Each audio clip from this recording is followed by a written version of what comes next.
The Adventures of Captain Underpants, an epic novel by Dove Pilkey.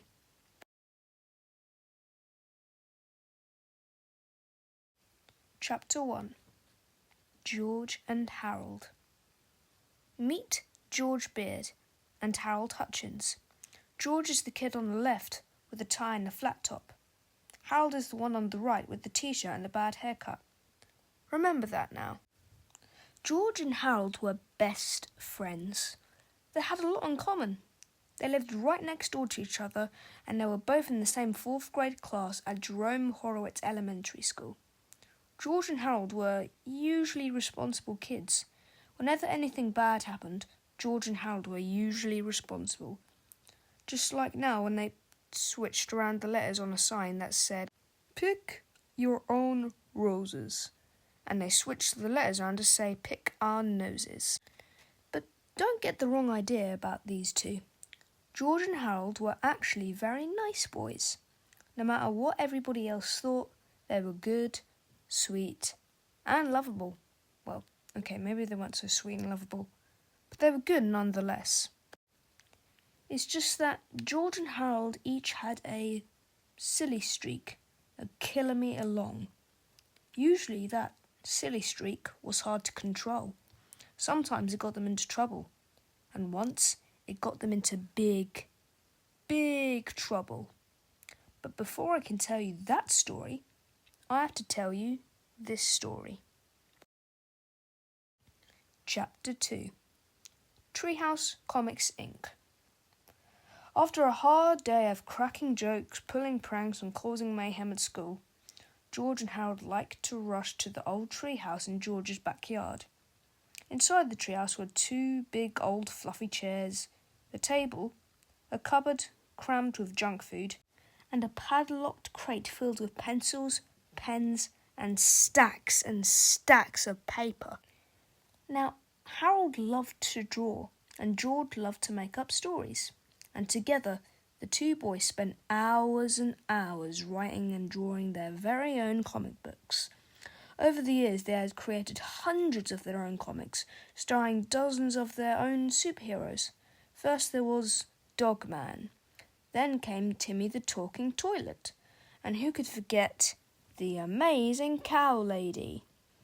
But the all-time greatest superhero they ever made had to be the amazing Captain Underpants. George came up with the idea. "Most superheroes look like they're flying around in their underwear," he said. "Well, this guy is actually flying around in his underwear." The 2 boys laughed and laughed. "Yeah," said Harold, "he could fight with wedgie power." George and Harold spent entire afternoons writing and drawing the comic adventures of Captain Underpants. He was the coolest superhero ever. Luckily for the boys, the secretary at Jerome Horowitz Elementary School was much too busy to keep an eye on the photocopier. So whenever they got a chance, Harold and George would sneak into the office and run off several hundred copies of their latest Captain Underpants adventure. After school, they sold their homemade comics on the playground for 50 cents each. Chapter 3. The Adventures of Captain Underpants. It was a time of darkness and despair for planet Earth. Bad guys had taken over the streets. And all of the superheroes in the world were too old to fight evil. Hey. Then came along a new, improved extra-strength superhero. Tra-la-la. Hey, look up in the sky. It's a bird. Ruff, ruff. It's a plane. It's an egg salad sandwich. No way. I'm Captain Underpants. Captain Underpants was faster than a speeding waistband, more powerful than boxer shorts, and able to leap tall buildings without getting a wedgie. Tra-la-la. Night and day, Captain Underpants watched over the city, fighting for truth, justice, and all that is pre-shrunk and cottony. Meanwhile, at a nearby elementary school, it was Stinky Taco Surprise Day at the cafeteria. Yuck! Everybody hated it so much, they all threw it away. Soon, the cafeteria food came to life. I am the inedible hunk. The monster ran around the school, eating everything in sight. Munch! Help! The inedible hunk just ate up 15 folding chairs. And the gym teacher. Oh no! Not the folding chairs. This looks like a job for... Tra-la-la! Captain Underpants! Captain Underpants shot lots of underwear at the monster, but it didn't do any good. Thump, thump, thump. Munch, munch, munch. So Captain Underpants took off running. The inedible hunk chased him. Help! And chased him. And chased him.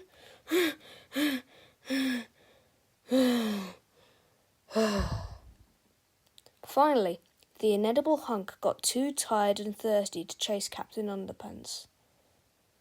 How about a nice drink of water? So the monster took a long drink from a shiny white bowl. When suddenly... Hooray for Captain Underpants! And so the inedible hunk got flushed away and was never heard from again. Tra-la-la! The end. However, don't miss out our next exciting adventure, Captain Underpants and the Attack of the Talking Toilets, coming soon to a playground near you. Treehouse Comics, Inc.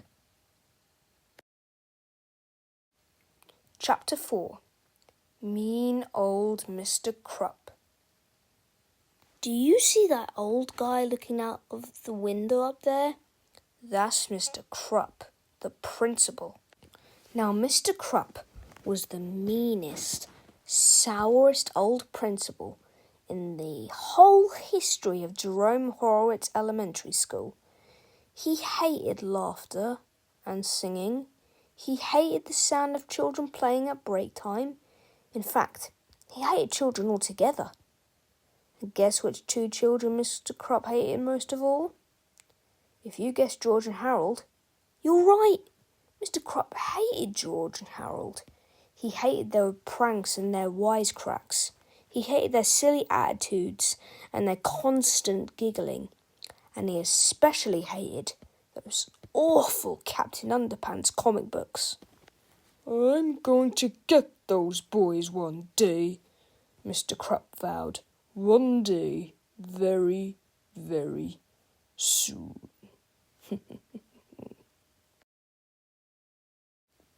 Chapter 5. One day, very, very soon. Remember when I said that George and Harold's silly streak got them into big trouble once? Well, now this is the story of how that happened, and how some huge pranks and a little blackmail turned their principal into the coolest superhero of all time. It was the day of the big football game between the Horwitz Knuckleheads and the Stubbornville Stinkbugs. The stands were packed with fans. The cheerleaders ran onto the field and shook their pom-poms over their heads. A fine black dust drifted out of their pom-poms and settled all around them. "Give me a K!" shouted the cheerleaders. "K!" repeated the fans. "Give me an N!" shouted the cheerleaders. "N!" repeated the fans. "Give me an..."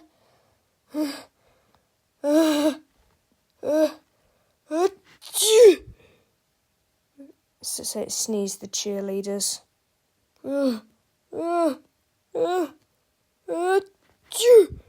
Repeated the fans.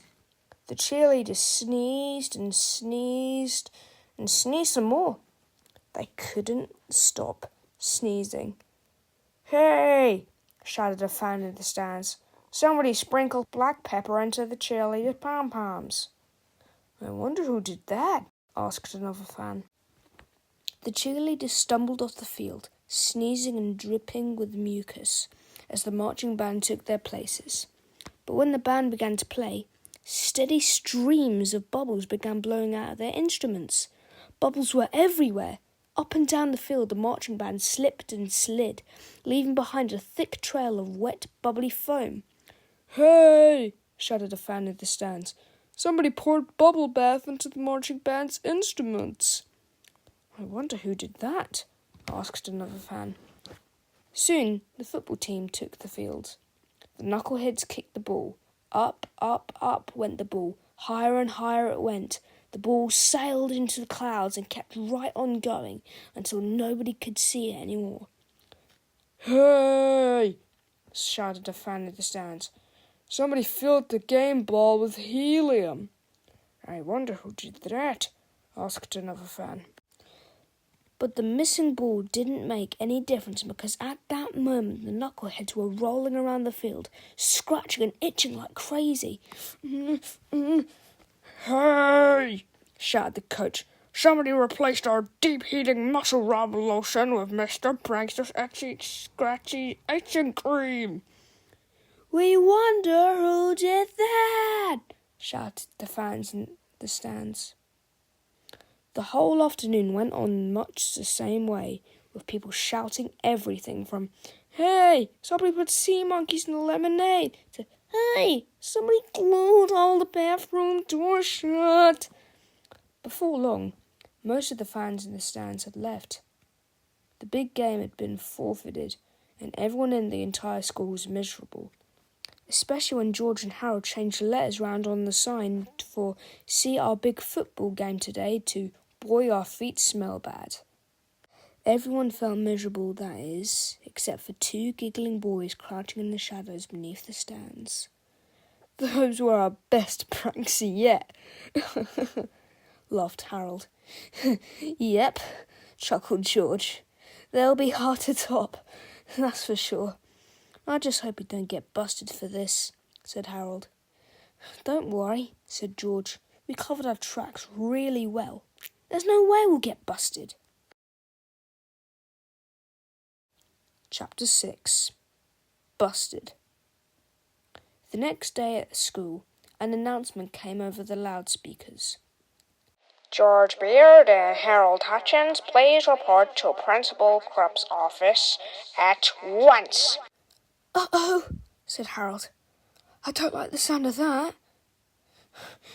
Don't worry, said George. They can't prove anything. George and Harold entered Principal Krupp's office and sat down on the chairs in front of his desk.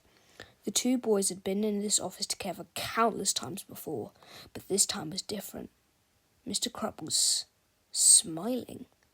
As long as George and Harold had known Mr. Krupp, they had never, ever seen him smile. Mr. Krupp knew something. I didn't see you boys at the big game yesterday, said Mr. Krupp. Oh, no, said George. We weren't feeling well.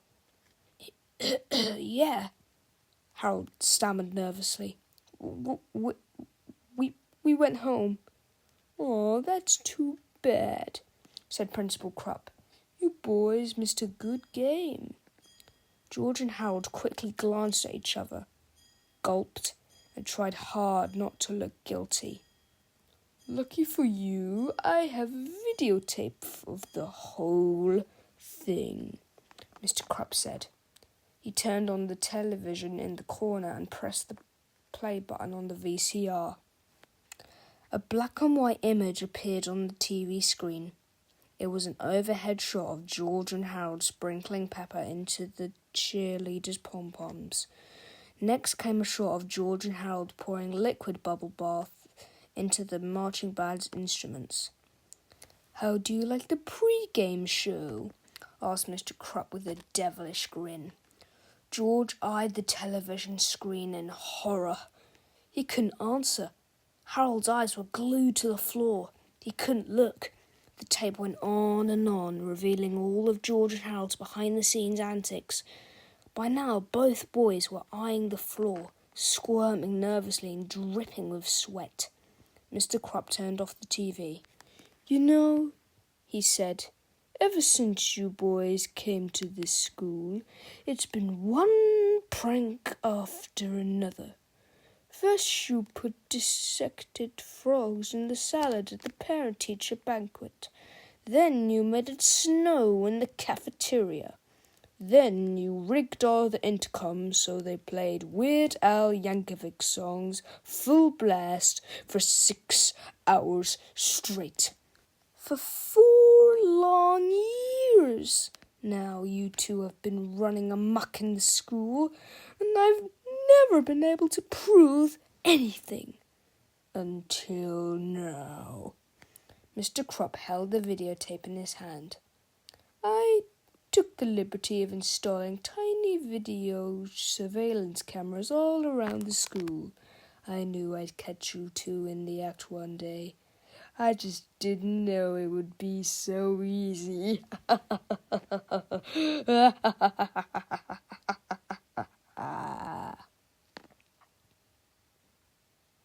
Chapter 7. A Little Blackmail.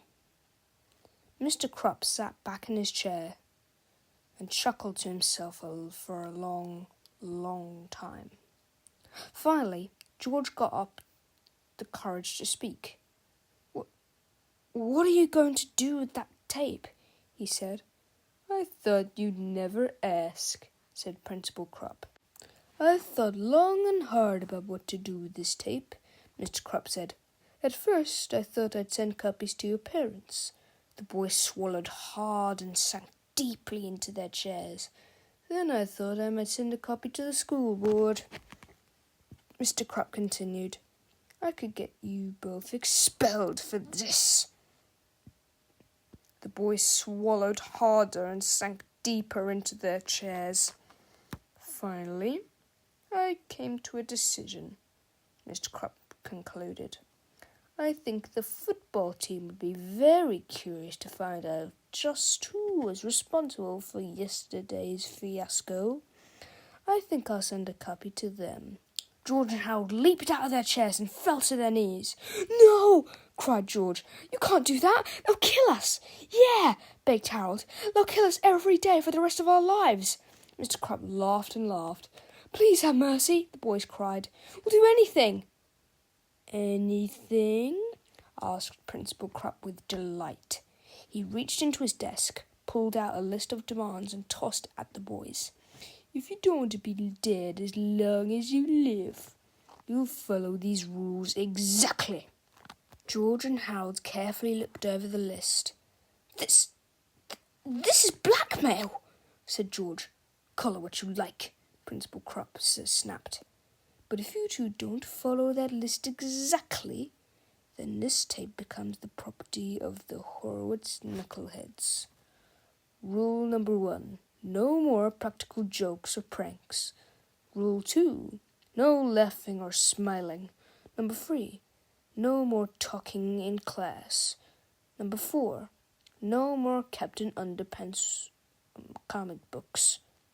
Number 5. Wash my car every day. Number 6. Mow my lawn every day. And so on and so on. Chapter 8. Crime and Punishment. At 6 o'clock the next morning, George and Harold dragged themselves out of bed, walked over to Mr. Krupp's house, and began washing his car. Then, while Harold scrubbed the tyres, George roamed around the yard pulling up all the weeds and nails he could find. Afterwards, they cleaned the gutters and washed all the windows on Mr. Krupp's house. At school, George and Harold sat up straight, listened carefully, and spoke only when spoken to. They didn't tell jokes, they didn't pull pranks, they didn't even smile. Their teacher kept pinching herself. "I just know that this is a dream," she said. At lunch, the two boys vacuumed Mr. Krupp's office, shined his shoes, and polished his desktop. At break, they clipped his fingernails and ironed his tie. Each spare moment in the boys' daily schedule was spent catering to Mr. Crupp's every whim. After school, George and Harold mowed Mr. Crupp's lawn, tended his garden, and began painting the front of his house. At sunset, Mr. Crupp came outside and handed the boys a stack of books. "Gentlemen," he said, "I've asked your teachers to give you both extra homework. Now go home, study hard, and I'll see you back here at 6 o'clock tomorrow morning.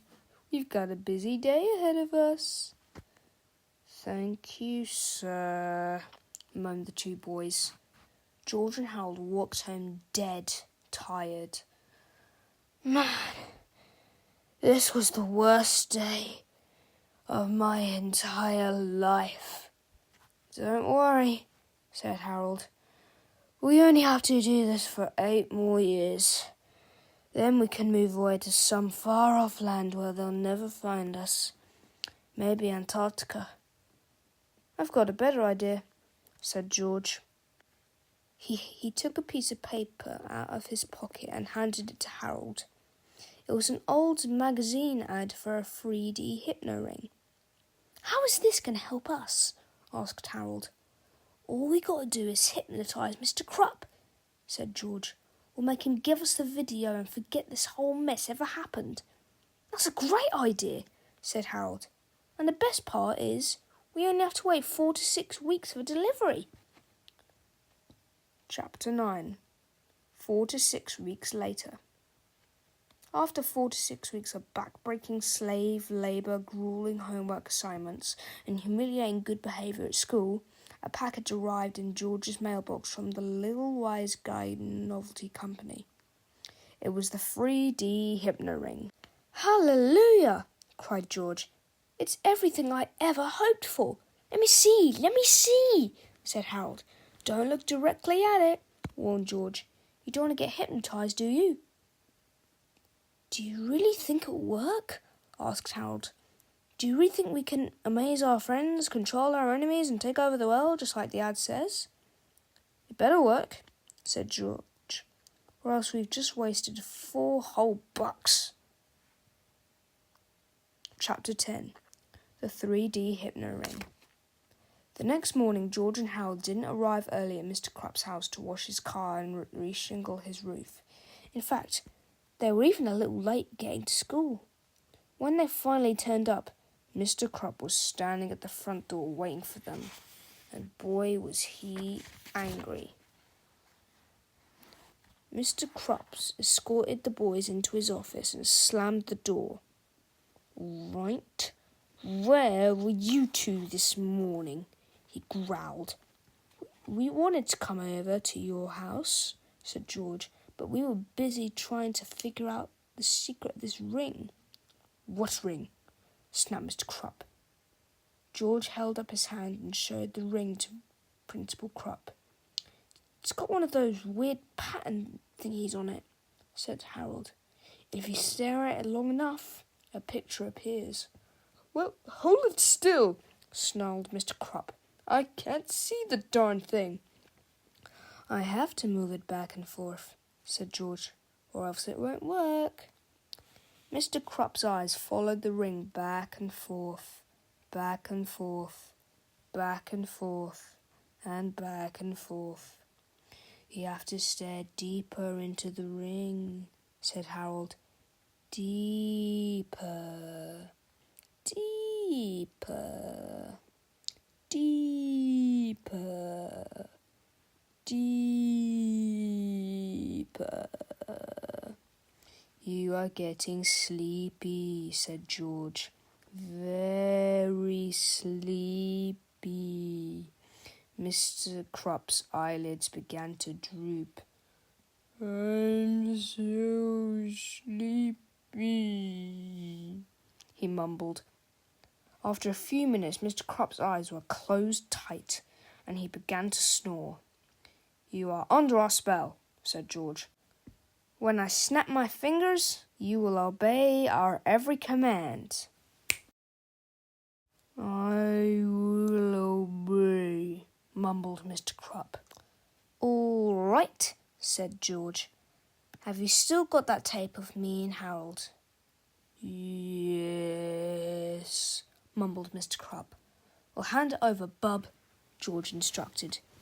Mr. Krupp unlocked a large filing cabinet and opened the bottom drawer. He reached in and handed George the videotape.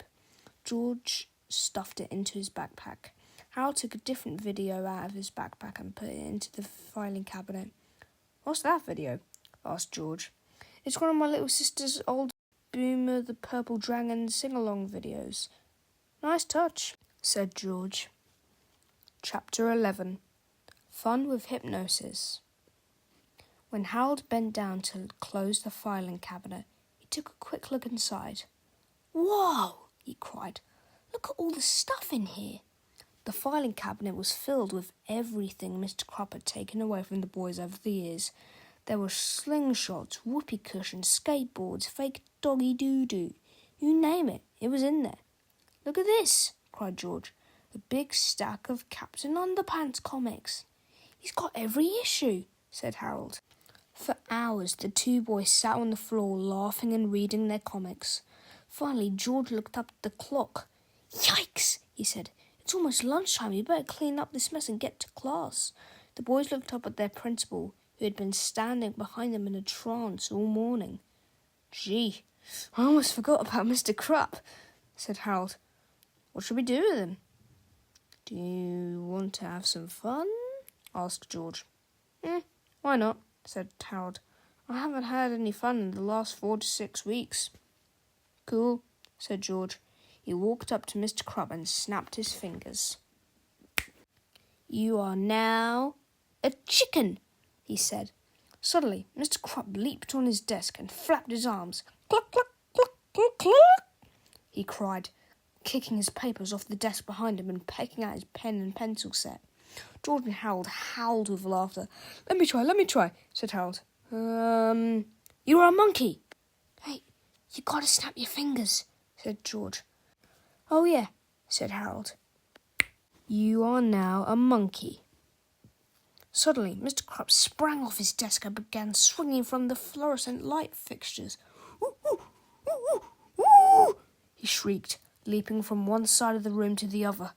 George and Harold laughed so hard they almost cried. My turn. Let's see, what shall we turn him into next?" "I know," Harold said, holding up a Captain Underpants comic. "Let's turn him into Captain Underpants." "Good idea," said George. "You are now the greatest superhero of all time, the amazing Captain Underpants." Mr. Krupp tore down the red curtain from his office window and tied it round his neck. Then he took off his shoes, socks, shirt, trousers, and his awful toupee. "Tra-la-la," he sang. Mr. Krupp stood before them looking quite triumphant, his cape blowing in the breeze of the open window. George and Harold were dumbfounded. "You know," said George, "he kind of looks like Captain Underpants." "Yeah," Harold replied. After a short silence, the two boys looked at each other and burst into laughter. George and Harold had never laughed so hard in all their lives. Tears ran down their faces as they rolled about the floor, shrieking in hysterics. After a while, George pulled himself up from the floor for another look. "Hey!" George cried. "Where'd he go?" Chapter 12. Out of the window. George and Harold dashed to the window and looked out. There, running across the car park, was a pudgy old guy in his underwear, with a red cape flowing behind him. "Tra-la-la!" "Mr. Krupp, come back!" shouted Harold. "He won't answer to that," said George. "He thinks he's Captain Underpants now." "Oh no," said Harold. "He's probably running off to fight crime," said George. "Oh no," said Harold again. "And we got to stop him," said George. "Oh no!" cried Harold. "No way!" "Look," said George. "He could get killed out there." Harold was unmoved. "Or worse," said George. "We could get into big trouble." "You're right," said Harold. "We've got to go after him." The two boys opened the bomb cabinet drawer and took out their slingshots and skateboards. do you think we should bring anything else? Asked Harold. Yeah, said George. Let's bring the fake doggy doo-doo. Good thinking, said Harold. You just never know when a fake doggy doo-doo is going to come in handy. Harold stuffed Mr. Crupp's clothes, shoes, and toupee into his backpack. Then together the two boys leaped out of the window, slid down the flagpole, and took off on their skateboards after the amazing Captain Underpants. Chapter 13. Bank Robbers. George and Harold rode their skateboards all over town looking for Captain Underpants. I can't find him anywhere, said Harold. You'd think a guy like him would be easy to spot, said George. Then the boys turned a corner, and there he was, Captain Underpants, standing in front of a bank, looking quite heroic. Mr. Crupp, cried Harold. Shh, said George. Don't call him that. Call him Captain Underpants. Oh, yeah, said Harold. And don't forget to snap your fingers, said George. Right, said Harold. But before he got a chance, the bank doors flew wide open, and out stepped two robbers. The robbers took one look at Captain Underpants and stopped dead in their tracks. Surrender, said Captain Underpants, or I will have to resort to Reggie power. Oh, no, whispered Harold and George. Nobody moved for about 10 seconds. Finally, the robbers looked at each other and burst out laughing. They dropped their loot and fell to the pavement, screaming in hysterics. Almost immediately, the cops arrived and arrested the crooks. Let that be a lesson to you, cried Captain Underpants. Never underestimate the power of underwear. The police chief, looking quite angry, marched over to Captain Underpants. And just who the heck are you supposed to be? The police chief demanded.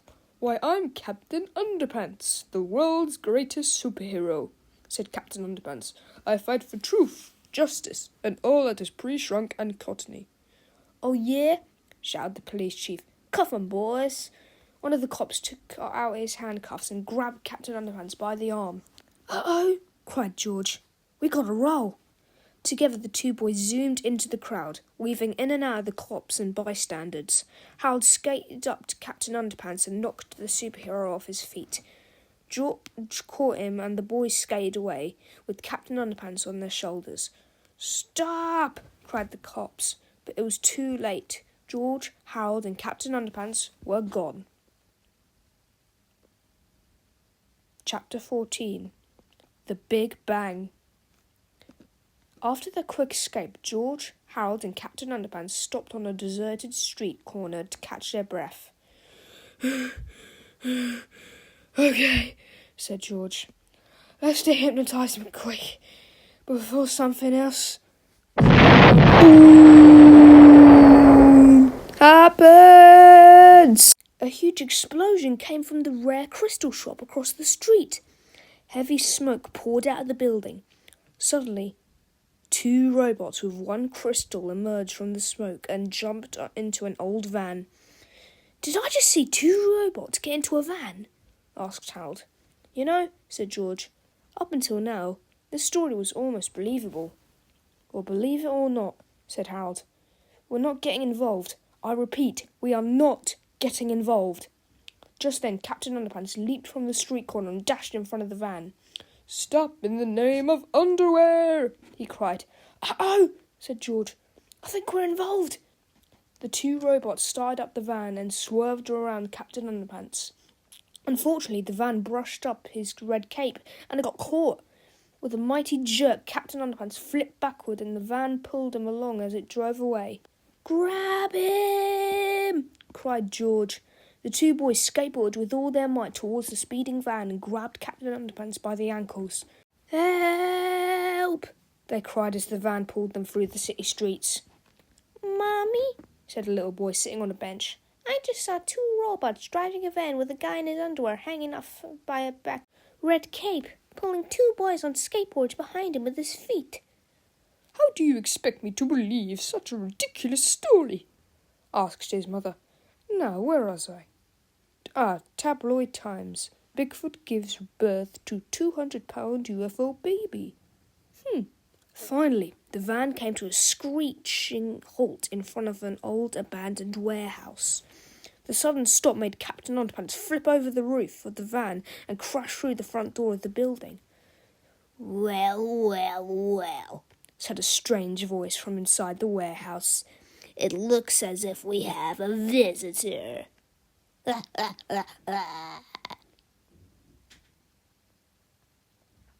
Chapter 15. Dr. Nappy. George and Harold hid behind the van until the coast was clear. Then they sneaked up to the hole in the door and peeked inside.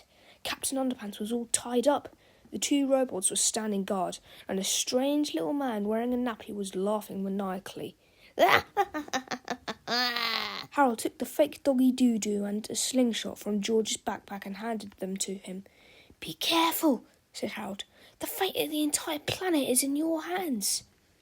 With careful and precise aim, George shot the rubber doo-doo through the air and across the room. It landed with a plop, right at the feet of Dr. Nappy. "Yes!" whispered George and Harold. Plop! Dr. Nappy looked down at the doo-doo between his feet and turned bright red. "Oh, dear me!" he cried. "I'm dreadfully embarrassed. Please excuse me." He began to waddle towards the toilet. "This has never happened to me before, I assure you," he said. I guess with all the excitement, I just... Oh, dear! Oh, dear!" While Dr. Nappy was off changing himself, George and Harold sneaked into the old warehouse. Immediately, the robots detected the boys and began marching towards them.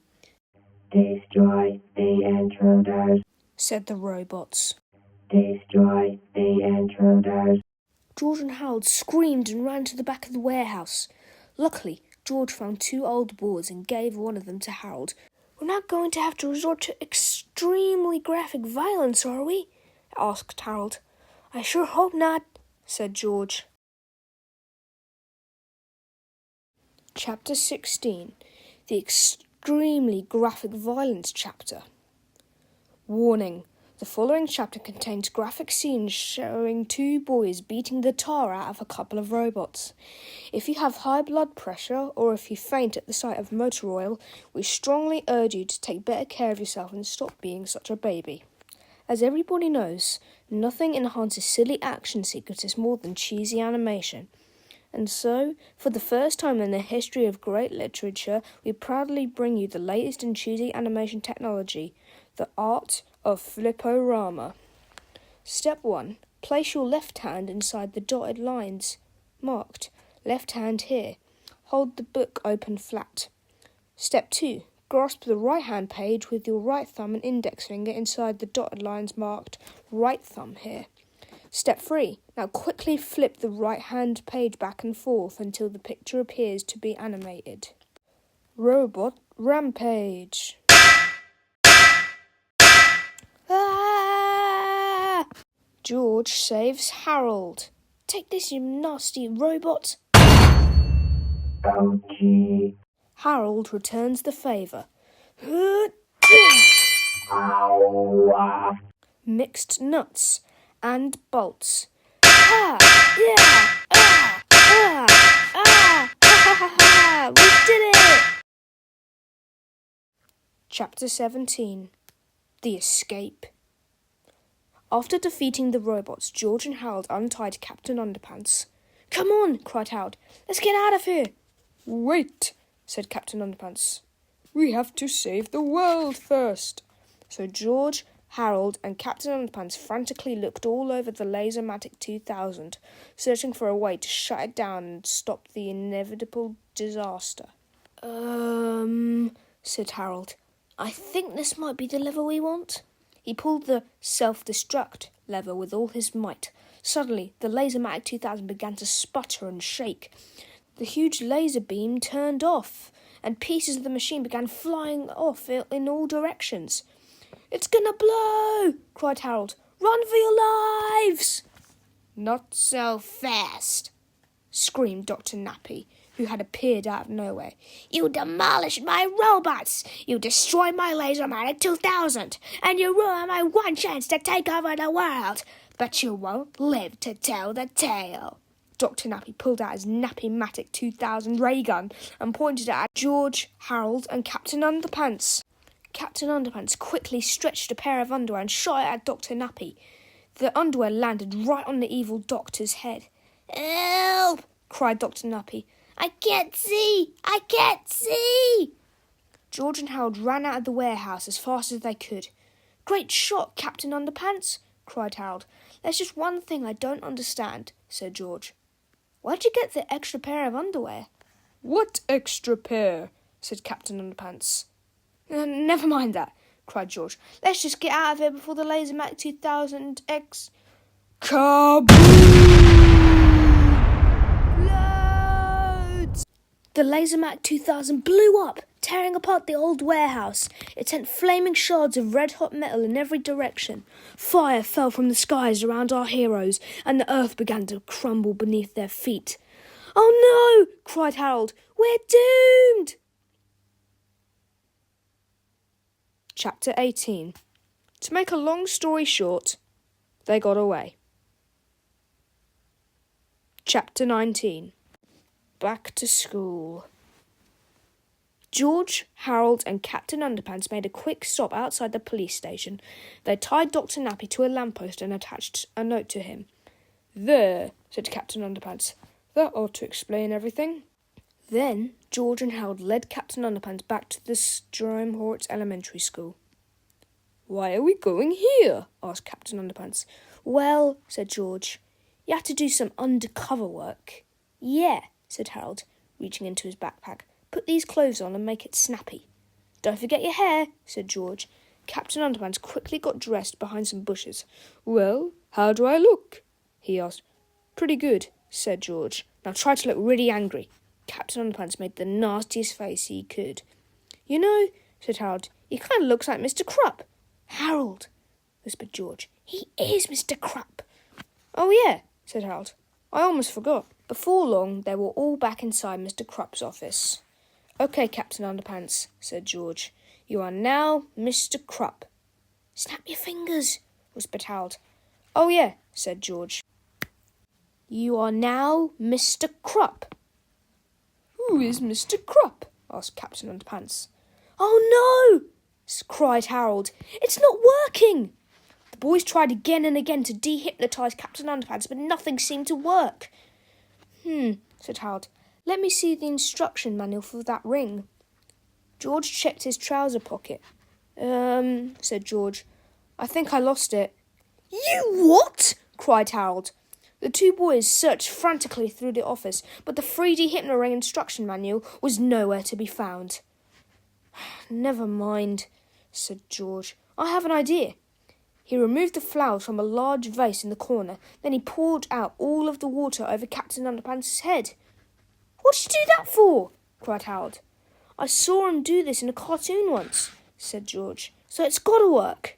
After a few minutes, Mr. Krupp slowly came to. What's going on here? He demanded. Why am I all wet?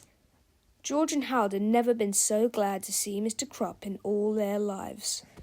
I'm so happy I could cry, said Harold.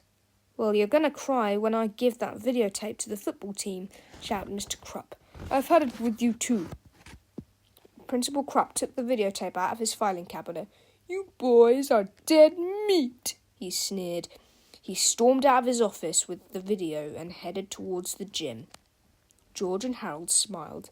Wait till the football team sees that video, said Harold. Yeah, said George. I hope they like singing Purple Dragons. Hey, look, said George. I found the 3D hypno-ring instruction manual. It was in my shirt pocket, not my trouser pocket. Well, throw that thing away, said Harold. We'll never need it again. I certainly hope not, said George. Chapter 20. The end? Things at Jerome Horrocks Elementary School were never quite the same after that fateful day. The football team enjoyed Mr. Krupp's video so much that they changed their name from the Knuckleheads to the Purple Dragon Sing-Along Friends. The name change didn't go down too well with the fans. But hey, who's going to argue with a bunch of linebackers? George and Harold went back to their old ways, pulling pranks, cracking jokes, and making new comic books.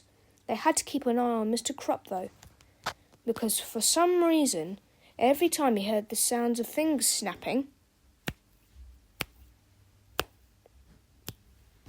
Principal Krupp turned back into you-know-who. "Oh no!" cried Harold. "Here we go again," said George. Tra-la-la! The end. However, look out for Captain Underpants and the Attack of the Talking Toilets.